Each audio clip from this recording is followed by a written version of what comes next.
દોસ્તો, વિશ્વમાં મુકેશ અંબાણીનું નામ સૌથી મોટા ઉદ્યોગપતિઓમાં સામેલ છે. જે મિત્રો, આજે અંબાણી પરિવાર પાસે એટલી સંપત્તિ છે કે જેનાથી તો એક દેશ ખરીદી શકાય અને એમની 10 પેઢી આરામથી બેસીને ખાઈ શકે છે. પરંતુ શું દોસ્તો, તમે જાણો છો કે મુકેશ અંબાણી આટલા ધનવાન હોવા છતાં એક સામાન્ય માણસનું કર્જ હજુ સુધી ચૂકવી શક્યા નથી?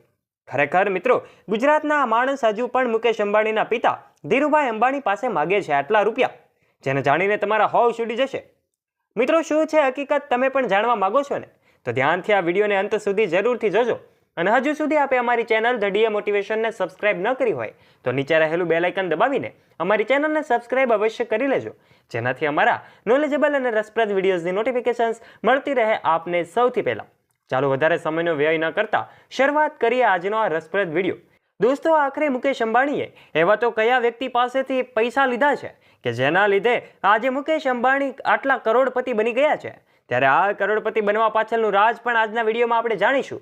આખરે ધીરુભાઈ અંબાણીની એ ઝીરોથી હીરો સુધીની સફર પણ આજે આપણે જાણીશું. ધીરુભાઈ અંબાણીએ એવું તે શું કર્યું કે તે એક સામાન્ય સ્થિતિમાંથી અબજોપતિ બની ગયા છે? ત્યારે આજના વિડીયોમાં એ પણ આપણે સાથે જાણીશું. માટે એક પણ મિનિટ સ્કીપ કર્યા વગર આ વિડીયોને અંત સુધી જરૂરથી નિહાળજો. ચાલો શરૂઆત કરીએ આજનો આ રસપ્રદ વિડીયો. એક એવી વ્યક્તિ કે જેણે પોતાની હાઈસ્કૂલનું શિક્ષણ પણ પૂરું નહોતું કર્યું, તે એટલા ગરીબ પરિવારમાંથી હતા કે તેણે કિશોર અવસ્થામાં નાસ્તાની લારી ચલાવવાથી લઈને પેટ્રોલ પંપ પર તેલ ભરવા સુધીનું કામ પણ એમણે કરવું પડ્યું હતું. આ માટે જ આ માણસે જ્યારે દુનિયાને અલવિદા કહ્યું ત્યારે તેમની પ્રોપર્ટીની કિંમત 62,000 કરોડ રૂપિયાથી પણ વધુ હતી. જ્યાં દોસ્તો, તમે સાચું જ સાંભળ્યું છે. જો તમે હજી પણ આ વ્યક્તિને ઓળખી શક્યા નથી ને, તો તમને જણાવી દઈએ કે અમે વાત કરી રહ્યા છીએ ધીરુભાઈ અંબાણી વિશે. જગતના એક એવા સફળ ચહેરા જેમણે દરેક ગરીબને એવી આશા આપી હતી કે સફળ થવા માટે માત્ર પૈસા નહીં પણ નિયત હોવી જોઈએ.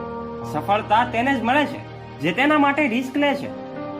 ધીરજલાલ હીરાલાલ અંબાણીનો જન્મ 28 ડિસેમ્બર 1932 ના રોજ જુનાગઢ પાસે આવેલા એક નાનકડા ગામ ચોડવાડમાં થયો હતો. પિતા હીરાચંદ્ર ગોવર્ધનભાઈ એક શિક્ષક હતા અને માતા જમનાબેન એક ગૃહિણી હતા. ધીરુભાઈને 4 બહેનો અને 2 ભાઈઓ હતા. શિક્ષક ગોવર્ધનભાઈ એટલા માટે એના મોટા પરિવારનો ઉછેર કરવો એ સરળ નહોતો.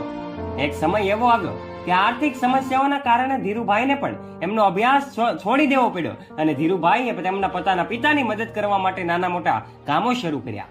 મિત્રો, કહેવાય છે ને કે દરેક સફળતાની પાછળ અનેક નિષ્ફળતાઓ છુપાયેલી હોય છે.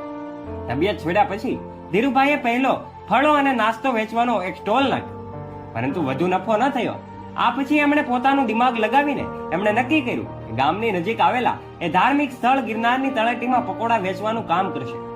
જોકે આ કામ ફક્ત પ્રવાસીઓ પર જ આધારિત હતું, જે વર્ષના અમુક સમયમાં સારો ધંધો થઈ જતો, પરંતુ બાકીના સમયમાં આવક સાવ બંધ રહેતી. અને તેથી થોડા સમય પછી ધીરુભાઈએ આ કામ પણ બંધ કરી દીધું. ધંધામાં પ્રથમ 2 નિષ્ફળતા પછી એમના પિતાએ તેમને નોકરી કરવાની સલાહ આપી. ધીરુભાઈના મોટા ભાઈ રમણીકલાલ એ સમયે યમનમાં નોકરી કરતા હતા. એમની મદદથી ધીરુભાઈને યમન જવાનો મોકો મળ્યો. એમને સેલ કંપનીના પેટ્રોલ પંપ પર નોકરી કરી અને માત્ર 2 જ વર્ષમાં પોતાની કાબિલિયતથી મેનેજરના પદ સુધી પહોંચી જાય છે. અને આ નોકરી દરમિયાન પણ ધીરુભાઈનું મન નોકરીમાં ઓછું અને બિઝનેસમાં વધુ લાગતું. સાંભળજો આખી આ વાત. તેઓ દરેક સમયે વિચારતા હતા કે એક સફળ ઉદ્યોગપતિ કેવી રીતે બની શકાય. નોકરી કરતા હતા ત્યાં ચા માત્ર 25 પૈસામાં મળતી હતી, પરંતુ તેઓ નજીકની મોટી હોટલમાં ચા પીવા માટે જતા હતા, જ્યાં તેમને ચા માટે 1 રૂપિયો ચૂકવવો પડતો હતો.